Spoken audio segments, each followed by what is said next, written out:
show with you as always. I'm your host, co-manager over at hammerandrails.com, Andrew Ledman. And I'm Casey. Let's put it on Instagram official, baby. Bartley, Rivals Network, Boiler Upload, something like that. Yep. Yeah, something like that. So Final Four hat wearing. Collared shirt wearing. Looks like he's We got ready to go flowers on the golfing. polo. We're popping tags. Yeah, We're tag exactly. popping. That's what everyone always says about Casey Bartley. Popping tags, Tag Bartley. popper. So we haven't come to you since Purdue lost to Houston in Don't a phrase it that way. heartbreaker. Well, in heartbreaking fashion in Indianapolis, but been tough. I was sick for about a week You there. caught the Casey was plague. just, I did. I don't know what I slept for 17 hours straight. That's Uh, wild. You have a child. I know. Like Yeah, you bless abandoned my your wife child for like almost a day. yeah, bless my wife for taking care of him. I mean, he went to school and all that. Like he didn't. I Not was thanks to you. quarantined. Yeah, well, Not I thanks was to you. quarantined, so Mhm. I did help him get in the car, and then I went back to bed. I Just was not getting a lot done. That's fair. I'm glad you're feeling Yeah, better, buddy. I'm glad thanks. I'm glad it's warm enough that you could go mow your lawn. I did mowed the Didn't lawn for you the first time today. didn't you like miss these Midwest things that you guys don't do out on the East Coast? I mean, I like having a yard. It's great to have a yard. I do not like caring for the yard. Uh, Mm. I'm I'm not a person who's going to look at it as lawn and go, yeah, that looks nice. I'm not going to be envious or jealous of my neighbor's lawn. It's not something for me. It's as long as it's doesn't make my house look ridiculous, I'm fine with it. Fair enough. Well, I mean, you got to make sure you cut it so you can see over it. Yeah, exactly. And that's all I really want. That's all I Right. want. So we are here to talk basketball, not yard maintenance. So, since Purdue lost to Houston, we have had four Boilermakers, count them, one, two, three, four, enter the transfer portal. Ledman, you had a Casey, chance to go. Speaking of keeping your yard in order, how's Purdue doing? uh, It's a yeah, good segue. it's a decent one, but no one says keep you. It would have been better if I would have said keep your house in order. Okay. And we Okay. could have gone that way, but so Purdue has had four players from the 2024-2025 team enter the transfer portal. Wilberg, Brian Waddell, Miles Colvin, and most recently, Camden Heidi, all heading out the door. Casey, obviously, I think we can all agree Waddell and Berg are the least impactful of those two. Waddell hardly ever played minutes and will likely be transferring to a smaller school to find some time on the court. Berg had his moments, especially toward the end of the year when Painter was trying to find ways to get Trey Kaufman ran off the floor, give him He some had like a rest. But moment. yeah, I'm being generous. I'm being generous. Yeah. But Colvin and Heidi obviously more impactful than the first two there. Who of the Heidi and Colvin do you think Purdue will miss the most next season, and why? Well, it's really tough to pick one or the other because it was one of those where like if you lost one, either way, you're like, it's fine. Yeah, I thought one leaving would help the other one Right. decide to stay. Yeah. I mean, I think it does come down to personal preference. With Colvin, in all fairness, he showed a little more. Well, he was asked to do it because Heidi showed that he could guard guards his freshman year playing. When he came in a lot, he guarded point guards for large stretches. It's just the more he's been at the Purdue, the more he's moved down to that four out of necessity more than anything. But Colvin was the first guy off the bench for a lot of games, showed an improvement on the defensive end, has a little more insistence upon like his game and scoring, sometimes to a detriment, sometimes Right. not. Heidi, at the other hand, had the spell at the middle of the year where he just couldn't hit anything. Yeah. Yeah. But he also started the season shooting about 60% from three. really helped Ended the early. season. Ended Yeah. the season shooting the same way, including hitting that giant shot in the corner that tied the game at Yeah. 60. Like that'd be an all-time moment if Heidi's career or that game goes a different way. It's personal preference, right? Who do you like more, Colvin and Heidi? Because they do a lot of the same things. They both are. I think one of the more difficult things about losing them is you're just not used to seeing Purdue players with that kind of athletic ability. Sure. I mean, they both put back-to-back put-back dunks up in an NCAA tournament game. Yeah. Camden Heidi's put-back dunk at UConn in the national title game is probably the coolest highlight Purdue's had maybe ever. I mean, it's up there, but there's certainly been some pretty great dunks in recent Purdue history. I think that's by far the best dunk. If you're putting it up against like the heavy hitters, it's like Carson Edwards and Ryan Klein stuff. I assume you don't For mean Ryan highlights, Klein dunks. Okay. highlights, Okay. highlights. Okay. Dunks, it's Well, by far the best. I don't know. I mean, What do you you got mean? to No, throw no. John. What are you putting up You, there? you got to put John Octius's dunk up there. Sure, that's the only So, one in the conversation. I mean, it's definitely one of the top three for sure. Whatever.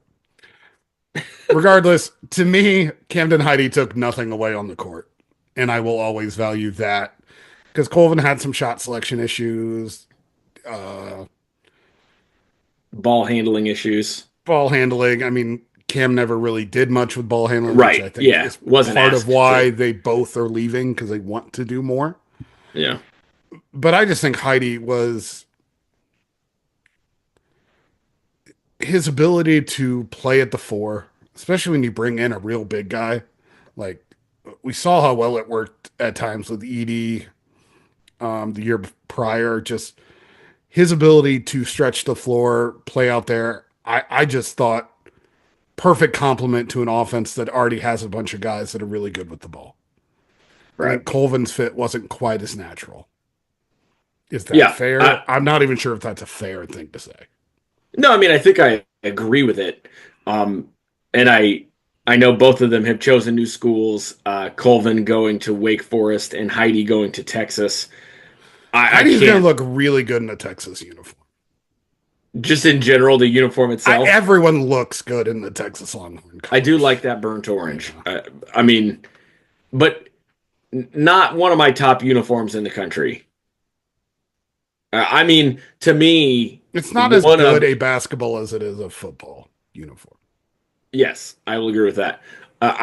For me personally, top non-Purdue because the Purdue gets me in the heart. But as far as aesthetically pleasing uniforms, I think my top might be the throwback Marquette uniforms. That's that Those are powder up there. blue. I think you have to say UCLA in the same fashion. Sure, that was my next one. Like those were at Mackey looked phenomenal. Yeah, yeah, Yeah. those are just Powder good blue is just a uniforms. cheat code. I agree. Like the Chargers. throwback Chargers uniform, exactly, Yeah. Just like exactly. Hard to beat them. Yeah. why we have so many red schools? Like I don't know. everyone We should need just more be powder blue. blue. Yeah. Just Yeah. powder it up. Yep. Powder. I agree. And so with those four Mm. powdering their noses as they leave the house to go find new dates, we've got at least one new Boilermaker coming in as of this recording. Casey, can you tell us a little bit about the former Jackrabbit, Oscar Clough? Big boy biscuit eating, bad mamba jamba. That's what Purdue needs, some biscuit eaters. Biscuit eaters. My goodness. It's kind of funny because like when you watch the tape, it's a little underwhelming. And I think part of that is because, we just got done watching Zach Edey for 4 years. Right. Yeah. And like when you think of big man domination, like the way he did it was absurd.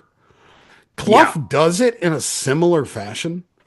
Both hands in the post, good hook shots, good touch, a rebound eater, just takes up rebounds. But he's 6'11". He's like decently long arms. He's like an okay athlete, but like he's not launching out of gyms. He's not even like bulldozing in the post a bunch, which is something I'm excited about. I think when Brantley gets his hands on him, I think he's going to look even better because his touch is there. He's just not great at using like his heft right now to clear as much space as I'm used to seeing and how most big guys do at Purdue. So I think there's a lot of like I think we might get an even better version of him for Purdue this season, just with how good Yeah. Brantley is with big men. That's what I was going to say because you've seen the way the big men at Purdue have progressed from, when they come in to when they leave. And that is not just Zach Edey. That's Isaac Haas. That's Matt Harms, Trevion Williams, Biggie. I mean, you can go on and on and on. Everybody gets bigger, and Brandon Brantley is the common denominator there. Um, and no offense to Clough's previous coaches, but I would wager that none of them are as good at coaching big men as Brandon Brantley. And I know he's not going to have as much time with him as he's had with the other guys I just mentioned who came through Purdue and stayed 3, 4 years. Um, but even in just one season of coaching him up, I really do think you'll see a difference. But the biggest thing he brings, obviously, is going to be rebounding. Girth. Um, yes, girth, which I think it factors really high into the Ken Palm ratings. Yeah, so we'll have to look for that. But he was, I believe, rated the number two or number one rebounder Number in the one in country. some. Oh, number one Yeah, rebounder for sure. Number yeah. one guy in the So, portal. well, yeah, that too. And now he's going to be a Purdue Boilermaker. So, what do we think? I mean, is this all about addressing the problems Purdue had with rebounding? What is the key reason to get a guy like Clough on next year's squad, knowing as we know that Trey Kaufman-Renn will be back and will be obviously a very big focal point of this offense? After the Houston game, we got to talk to Painter outside the locker room, and we talked a lot about Portal and next year and what he's looking for. And he was very blunt, like this team wasn't physical enough, and that was his fault. Um, there wasn't a more physical player in the portal. And when you have that heft down there, when you have a guy that can end possessions, because that's if you want to talk like the string that held all the problems for Purdue throughout the season, generally I know there were stretches where the defense was a little suspect, but a lot of that was they just couldn't end possessions. Yeah. There would be 3, 4, 5 possessions some or shots sometimes, Yeah. and it's just there wasn't a guy that could seal out, just go get the ball, and like that's what he does. It's not that simple because you can have space eaters that eat up space both ways. But when I look at Clough and the way he plays, he has I want to say just over 20% assist rate, which is phenomenal for a big man. Like nearly 3 a game. And that being smart, good with the basketball, eyes open, while taking up space, while setting good screens, while doing everything else, that allows your offense to exist. It allows your smart players to be better. It allows him and Trey to have a dynamic that should work from day one. I know it's not as it will not be as I'm not even going to say it's not going to be as easy for Trey because the one thing that doesn't quite measure up because we've seen it with Edie and Trey, right? Like we've Sure. seen Trey play with a big guy. But we saw Trey play with a big guy where he was option 4. Yeah. Yeah. It's a He's truly go different dynamic. he's going to be option 1B still. There's always going to be the pick and roll, the short roll stuff. But he's also now going to move to the 4. So they're going to put small guys on Trey. It's just going to happen because Clough's so big. You have to put your center Yeah. on Clough. Yeah. And so now Trey's going to get easier looks in the post as just one. It's pretty much adding the post up back into Purdue's offense in a more natural way to where teams are going to be forced to have to double because Trey will cook and eat every 4. That makes Fletcher Lawyer better. How Let's did hope, I yeah. fall for the Foster thing? I hear it every time on national audience. I don't know if it just rolls off, but like I should never say Foster because I never said Foster in my entire life. Fletcher Lawyer. It's Fletcher Lawyer. But Lawyer was so good when Edie was getting doubles, getting open threes. He's really good at navigating that. Yeah. I think CJ Cox looks like a guy that could be really good with that. I just Purdue is so much more varied now. What they can do, how they can take advantage of it. And you throw in like on his own, Clough is a post up threat. Hmm. Will get doubles. He will also set gigantic screens for Braden Smith Right. Yeah, that's a big boy. and Fletcher Lawyer off the ball and everyone else. Like Purdue didn't have that option last year. Trey was the best screener. He was okay. He was an okay screener. Yeah. He didn't clear space. He was more quick and mobile and like you wanted him to have the ball. Clough's just gonna open up area all over the place. Yeah. Yeah. And it really does, like you said, it changes the dynamic of this team and what they can do.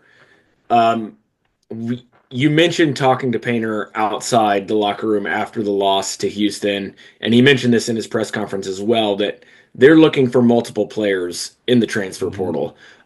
We've seen Purdue be mentioned with a number of other folks who are in the portal right now.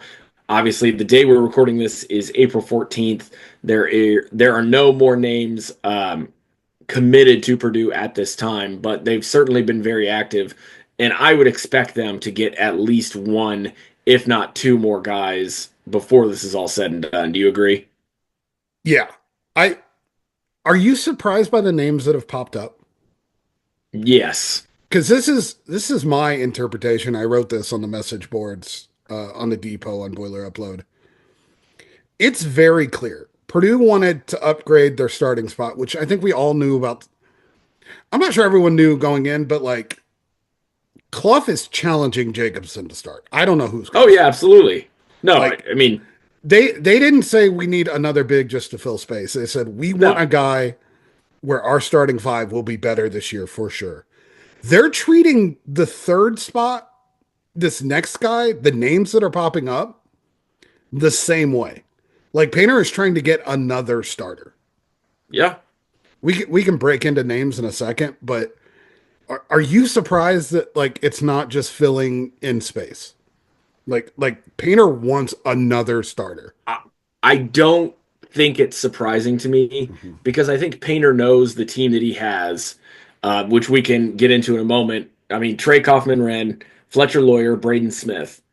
All these guys are coming back to Purdue. Braden Smith announced it officially today, and they're all confetti. Throw up, yeah. Hey! I mean, that's the Um, huge conversation. exactly. Zoom is asking if I want to play music. What?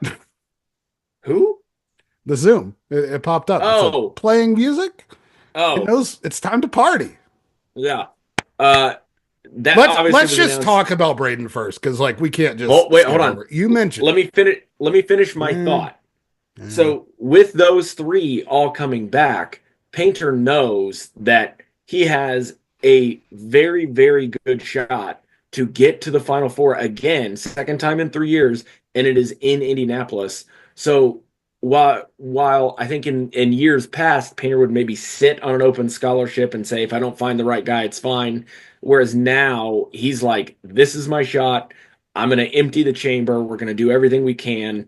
And if I have to hurt a player on my team's feelings by, bringing somebody in for a year, 2 years, I'm sorry, but that's the nature of the game now. And he's going to do everything he can um, to bring that team up to the next level because that's what the transfer portal is now. You're recruiting over folks. You're finding holes in your roster that you can then fill in by going to the lower levels and elevating somebody or getting a guy who's unhappy somewhere else. Yeah, it's just Painter really has been more of a fill holes with the transfer. Hmm. Lance Jones was obviously redefining in the way that he filled a hole, Sure. but in general, it's one or two guys at specific places of need. Some of the names, like we're going to talk about Omer Mayer, and that's not a fill the hole guy. No. That's a we're going to blow the roof off the ceiling of what this team is capable of guy. Yeah. Get now. And For those who don't know who he is, give us a little background on Mr. Mayer. Born October 8th, 2006. That, first of all, I hate that as someone who was born in 1985, preparing to turn 40, hearing 2006 as a birthday, you're just like, what is going on? Yeah. All right. So he plays and has played Tel Aviv for the last 2 or 3 seasons. He's only 18 years old. Uh, if you can make sense of eligibility when it comes from going to pro to college, I assume he has 4 years. I guess he You also should should be noted probably know this. is on the same team as Travion Williams. Correct. Plays in the Euro League, same league as Carson Edwards and Trevion Williams. He played with Trevion Williams. Pretty good in at Purdue. I think he was Yeah, also here this weekend on a visit correct. after the Nike Summit, where he was part of the world team over in Portlandia. And he is a 6'4" guard, great size, great body, great handle, great ball. The simplest way to say it is if Purdue lands Mayer, Purdue has the best backcourt in the country, and it has its next Braden Smith next year if he doesn't go to the NBA. They're not the same style of player exactly. Like he will score more, he will shoot more. He's much bigger than Braden, but like the Yeah, I offense mean will be 6'4". his. The offense will be his the next year, and the drop off will not be as much as it should be for losing someone as good as Yeah, Braden Smith. And like yeah. that's got to be the sell. It's do you want to Oh, go you play you would right think. now for a national title on the most talented team in the country? Purdue will be the most talented team in the country, bar none, if Omer Mayer lands. Best backcourt in the country, maybe best front court in the country, the best team of either of our lifetimes at Purdue. Yeah, most And complete, I think for sure. all-time college basketball team potentially if everything works the right way. I think Purdue still needs another wing. I think you want some size there and you Yeah, don't have that yet. We'll see how they address that. But Mayer is the best second option play like ball handler playmaker that Smith would have ever had. Um yeah, just it's weird when I first saw him play, I'm like, I love this guy. I don't really understand it because like he needs the ball in his hand, he needs to make plays, but like it's also no open secret that Painter's always been like, I want more playmaking at all times. I want right. more ball handlers. I want more shot making. And when you watch, especially you add size down low, and like we talked about, they're going to have to double. Then all of a sudden teams are in rotation, and now you have, I mean, if Lawyer is the more dangerous everyone gets next to Lawyer, the more dangerous Lawyer gets. And it's just like I do think if Mayer comes, there will be fallout. I think that's how good he is. Like, I think Purdue will lose a Fallout guard. in what sense? I think Purdue will lose a guard. I think one of the young guards will leave. This isn't like reporting on it. It's just, I don't know why you would stay. Um, unless it's the Trey thing again, where it's like, okay, it's just 1 year and you get to step in next year. Yeah, But like, there's a chance that Mayer just like runs this offense for the next 3 years. Could be. Um, Like he's that good. A transcendent player for Purdue next to already transcendent players. And I don't know if we're prepared. As a fan base, as media that covers it, I don't know what I think we all believe Zach Edey was better than everyone he played with 2 years ago. I don't think we felt that about Purdue's entire roster. no, But that no, will be the truth. Like Purdue will not like they will be a favorite on paper, on skill, on athleticism, inside, outside, left side, right side, circle side, half court, full strong court, side, weak three side. on three, 2 on 2, 1 on 1. Just like a juggernaut team out of nowhere. Just Yeah. Matt Painter, just like let me throw some fireballs at the world and look at that. So I don't know. Like Now, let's. let's pump the No, brakes a little. I don't This wanna. is this is still hypothetical because this Correct. this guy is still. I assume he must be back in Israel by now because I think he left maybe I think he left Sunday. today or Sunday. Oh, did he leave today? Okay, I so don't. either way, we're recording this at night. He's probably back in Israel by now.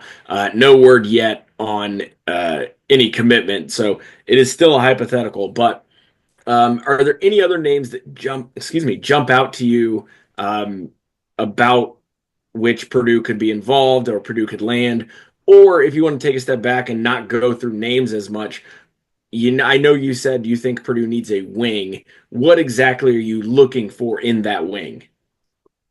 Yeah, I think Meyer is such a big domino that I think they're waiting.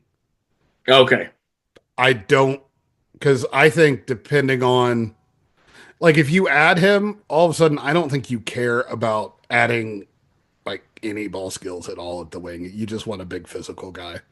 Like okay, you'd almost take whatever at that point. Not whatever, but like you don't really sure. care I about his understand. Yeah. offensive versatility as much.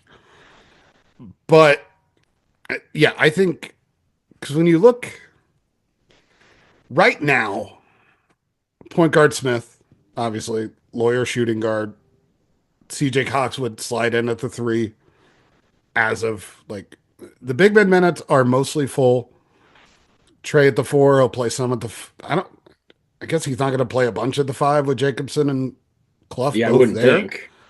So you've got a little bit of minutes at the four, and you've got a window at the three where, as it stands, you're relying on Jakari Harris and CJ Cox and Jack Benter. I love Benter. I love Jakari. I love CJ. None of those guys are physical in the sense that you want. None of them are big enough to play four.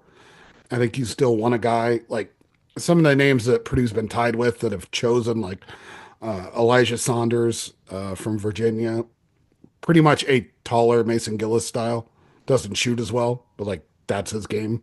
Like big 3-and-D wing slash four.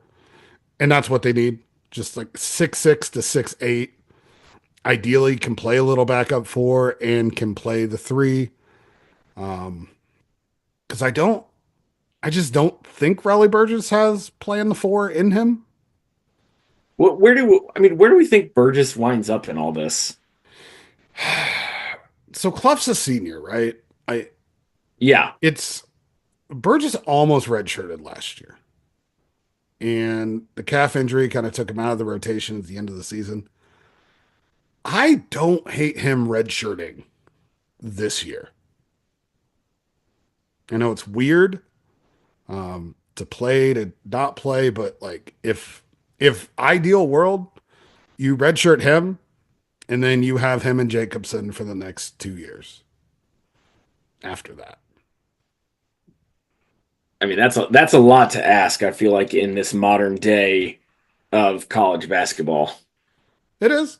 It's not an easy sell. I maybe I just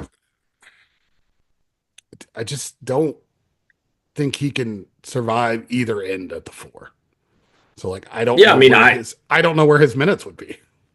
no, I agree. I mean there's got to be a lot of improvement if he's going to be a key contributor on a team that, as you said, is highly expected to compete not just for the Final Four but for the national championship and run through um, the Big Ten probably on the way to it. It's a lot would have to change from what we saw this year from Raleigh Burgess.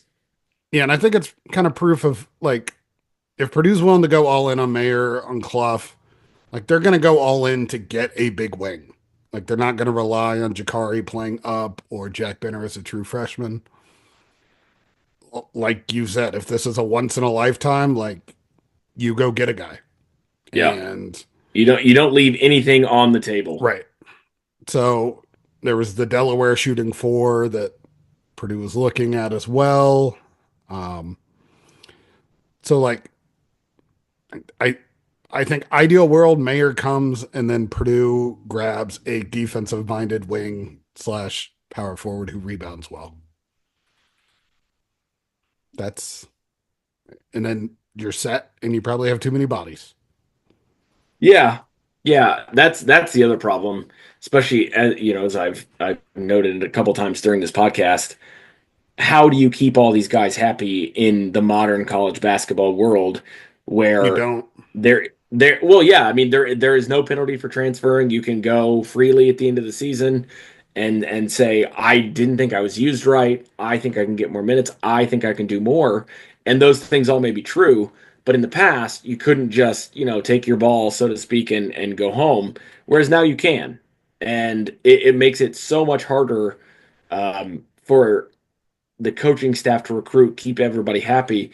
I saw an interview with Matt Painter just today where he said one of his classic lines that he says all the time about honesty in recruiting. You can't tell everybody that they're going to be shortstop and play leadoff. That they're gonna lead off and play shortstop. Um, then when they get in, he said, suddenly they're batting ninth and they're playing right field, and they're like, "Well, that's not what I signed up for." And he's like, "Yeah, well, too bad you're here now." That is not the world we live in college basketball anymore because it is so easy for kids to just get up and walk out the door. And that is a good thing for a lot of kids. I think a lot of what has happened in the past is kids have been taken advantage of and been Right. put into situations that are not helpful for themselves or their future. And now there's a correction, perhaps an overcorrection, but there's a lot to be said that players are finding positives in this new era, but it does make it harder for coaches um, to build true teams. Now, hard to feel bad for the coaches that make multiple $1 million a year, but I digress. That's a whole other podcast. But any final thoughts about this past season for Purdue or looking ahead to next season that you just need to get off your chest before we close out? Um, I think when it comes to last season, like, what a really amazing effort in the NCAA tournament. Hmm. I think they wrung out everything they had, not just coaches, like players, scheme, coaches, Braden, Fletch, Trey, kind of learning how to be leaders throughout the season. We haven't really got to see that since I've been covering it. To see guys like have to fix themselves a little throughout the Yeah, season and kind of do it publicly.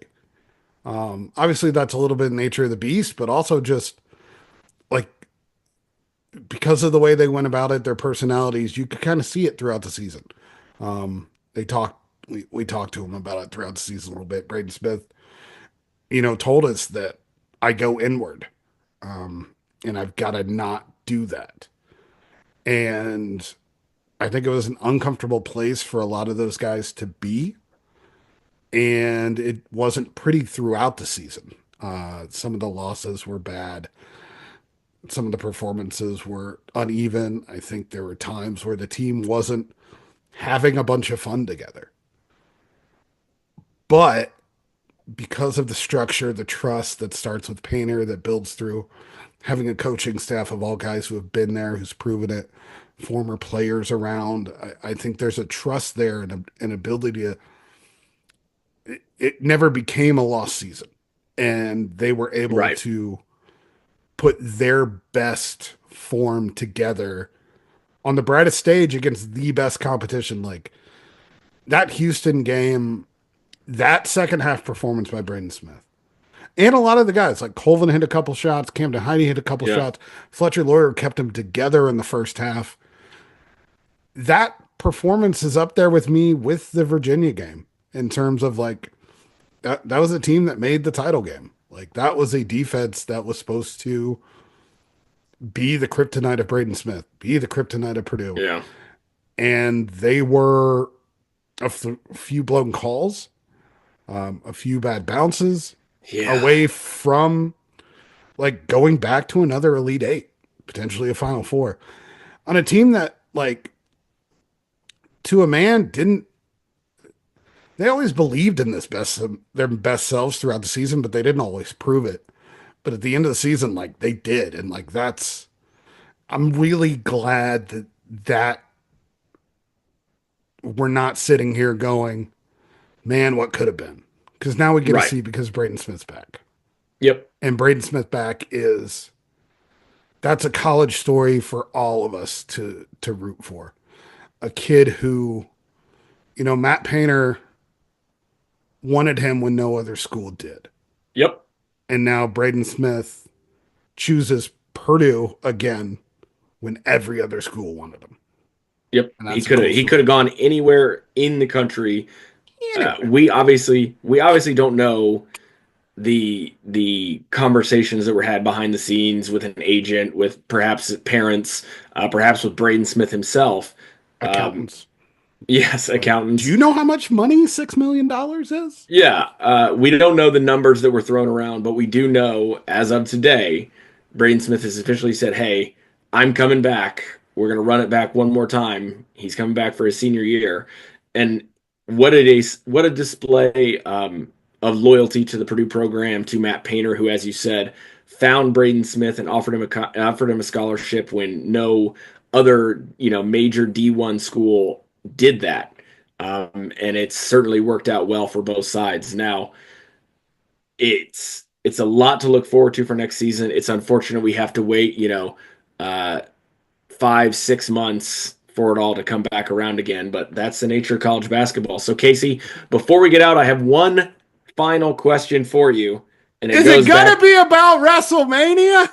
It is. Goes back to a theme we talk about all the time here on the show.